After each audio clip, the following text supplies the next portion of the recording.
செங்கல்பட்டு அங்கமாம்பட்டு கிராமத்தில் சாலையை ஆக்கிரமித்து வேலை அமைத்து கவுன்சிலரை கண்டித்து அப்பகுதி மக்கள் சாலை மறியலில் ஈடுபட்டனர்.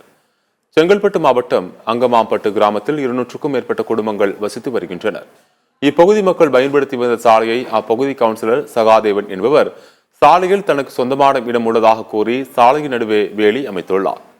இதனால் அங்கமாம்பட்டு பகுதியைச் சேர்ந்த பொதுமக்கள் அச்சாலையை பயன்படுத்த முடியாத நிலை ஏற்பட்டுள்ளது. மாணவர்கள் பள்ளிக்கு செல்ல 3 கிலோமீட்டர் தொலைவு சுற்றி செல்லும் நிலை உள்ளது. இதனால் கவுன்சிலரை கண்டித்து அப்பகுதியைச் சேர்ந்த பொதுமக்கள் சாலையில் அமர்ந்து மறியல் போராட்டத்தில் ஈடுபட்டனர். தகவலிருந்து சம்பவ இடத்திற்கு வந்த போலீசார் மறியலில் ஈடுபட்ட பொதுமக்களிடம் பேச்சுவார்த்தை நடத்தி உரிய நடவடிக்கை எடுப்பதாக தெரிவித்ததை அடுத்து மக்கள் கலைந்து சென்றனர்.